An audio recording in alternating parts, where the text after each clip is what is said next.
ऐसा है ना कि जब आप नौकरी नहीं दे रहे थे तब इन लोगों का आरोप था कि आप नौकरी नहीं दे रहे हैं।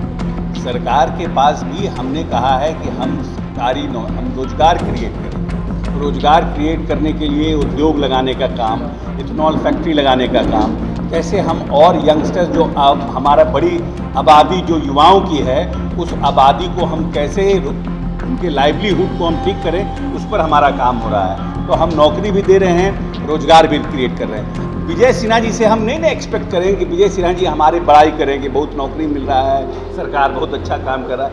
ये तो हम भाजपा से एक्सपेक्ट नहीं करेंगे, चाहे विजय सिन्हा जी से।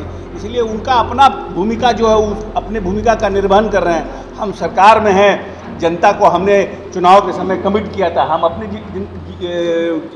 उसका जिम्मेवारी का निर्वहन कर रहे हैं। बिहार के युवाओं को लगातार बिहार सरकार नियुक्ति पत्र बांट रहा है, तो वहीं बीजेपी लगातार बिहार के महागठबंधन की सरकार पर हमलावर है। विजय कुमार सिन्हा जो कि बिहार विधानसभा के नेता प्रतिपक्ष, उन्होंने कल यह तंज कसते हुए कहा है कि जिस तरीके से नियुक्ति पत्र बांटा जा रहा है महागठबंधन की सरकार की तरफ से, यह जो है ठगने का काम किया जा रहा है। और वहीं उन्होंने यह साफ कहा था कि यह जो बहाली है पहले से होनी थी और यह बहाली जो है हमारे कार्यकाल में हुआ था, जिसके बाद यह जो है बस लोक लुभावन कर रहे हैं, बस दिखावा कर रहे हैं। तो वहीं बता दें आपको कि कुर्नी में उपचुनाव को लेकर भी तमाम बातें जो है अशोक चौधरी ने कही है। वहीं मध्यावती चुनाव को लेकर चिराग पासवान लगातार बयान दे रहे, उसको लेकर भी तमाम बातें कह रहे थे अशोक चौधरी। क्या कुछ कह रहे हैं वो सुने आप लोग। देखिए, ऐसा है ना कि जब आप नौकरी नहीं दे रहे थे तब इन लोगों का आरोप था कि आप नौकरी नहीं दे रहे हैं।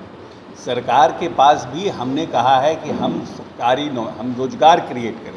रोजगार क्रिएट करने के लिए उद्योग लगाने का काम, इथेनॉल फैक्ट्री लगाने का काम, कैसे हम और यंगस्टर्स जो हमारा बड़ी आबादी जो युवाओं की है, उस आबादी को हम कैसे उनके लाइवलीहुड को हम ठीक करें, उस पर हमारा काम हो रहा है। तो हम नौकरी भी दे रहे हैं, रोजगार भी क्रिएट कर रहे हैं। विजय सिन्हा जी से हम नहीं एक्सपेक्ट करें कि विजय सिन्हा जी हमारी बड़ाई करेंगे, बहुत नौकरी मिल रहा है, सरकार बहुत अच्छा काम कर रहा है। ये तो हम भाजपा से एक्सपेक्ट नहीं करेंगे, चाहे विजय सिन्हा जी से। इसलिए उनका अपना भूमिका जो है अपने भूमिका का निर्वहन कर रहे हैं। हम सरकार में हैं, जनता को हमने चुनाव के समय कमिट किया था, हम अपनी उसका जिम्मेवारी का निर्वहन कर रहे हैं। उनका कहने का मतलब ये है कि सरकार, देखिए, शराबबंदी पर हम बार बार कह रहे हैं, डाउरी एक्ट बना, SC/ST एक्ट बना, उसके बाद आपका आर्म्स एक्ट, इन सब एक्ट के बनने के बाद ऐसा तो है नहीं कि डाउरी एक्ट में लोगों को परेशान नहीं किया जा रहा है, SC/ST एक्ट में परेशान नहीं किया जा रहा है, आर्म्स एक्ट में परेशान नहीं किया जा रहा है। उसी तरह से शराबबंदी भी एक तरह से सरकार के द्वारा एक प्रयास किया जा रहा है समाज सुधार का, जिसमें कि सरकार के द्वारा भी प्रयास किया जा रहा है लोगों को संवेदनशील करने का, सेंसिटाइज करने का, कड़ाई करने का, पकड़ा पकड़ी करने का।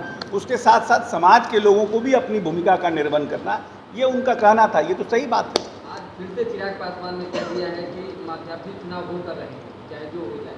पहले हमने कहा था गठबंधन का उम्मीदवार मजबूती के साथ चुनाव भी लड़ेगा और मजबूती के साथ चुनाव भी जीतेगा। ज़्यादा चांस क्या जरूर खाते में जाएगी सीट, या कुछ तो रहने दीजिए समय के लिए। कानून व्यवस्था दुरुस्त है बिहार में? बीजेपी जब से अलग हुई है तब से सवाल उठा रही है कानून व्यवस्था दुरुस्त नहीं, उनका कोई काम नहीं है। देखिए, बीजेपी का कोई काम नहीं है। भारतीय जनता पार्टी जब साथ में रहता है तो सब चीज़ उनके लिए गंगा जल से नहाया हुआ रहता है, और उनके साथ जो लोग इष्ट मित्र रहते हैं वो सब भी गंगा जल से नहाए हुए रहते हैं। जैसे ही साथ छूटता है सब पापी हो जाता है, गड़क हो जाता है, गंदा हो जाता है, भ्रष्टाचारी हो जाता है, सब कोई जो है स्टेट का लॉ एंड ऑर्डर बिगड़ जाता है। इसीलिए ये सब राग जो है भारतीय जनता पार्टी का बहुत लंबे समय से। इतना बेवकूफ़ी का काम क्यों किए NDA के मंत्री कि अपने समय में उन्होंने नियुक्ति पत्र नहीं दिया?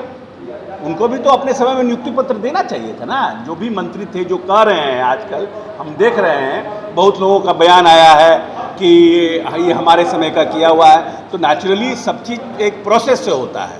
सरकार का कमिटमेंट है, मुखिया नीतीश कुमार है, उनके समय में किया गया है, और अब सब लोगों को जैसे जैसे फॉर्मुलेट होता जा रहा है हम लोग नियुक्ति पत्र दे रहे हैं। तो अब भारतीय जनता पार्टी से तो नहीं एक्सपेक्ट करेंगे कि वो हमारी बड़ाई करें। और सरकार बनने के बाद अब बीजेपी के किसी भी बड़े नेता का अटैक नीतीश कुमार पे इतना अटैक किया? अभी तो पूछना पड़ेगा भाजपा के लोगों को। नेता जो बड़ा होता है ना, तो अटैक उन्हीं पर किया जाता है ना, कि अगर उन पर अटैक करेंगे तो प्रेस भी लोड लेगा, नीतीश जी पर अटैक करेंगे तो ध्यान, लोगों का भी ध्यान जाएगा। अब अशोक चौधरी पर अटैक करेंगे तो कौन पूछता है उनको कि कौन है, इसीलिए लोग अटैक करते हैं नीतीश कुमार पर। ठीक है। अब पता नहीं, हो सकता है कि अब उनके पास जानकारी ज़्यादा हो। अब हम तो बड़े नेता हैं, पार्टी चलाते हैं, राष्ट्रीय अध्यक्ष हैं, तो उनके पास जानकारी होगी इस तरह की। हम लोगों को तो जानकारी नहीं है। 25 में दोबारा हम लोग 250 सीटों से वापस आएंगे।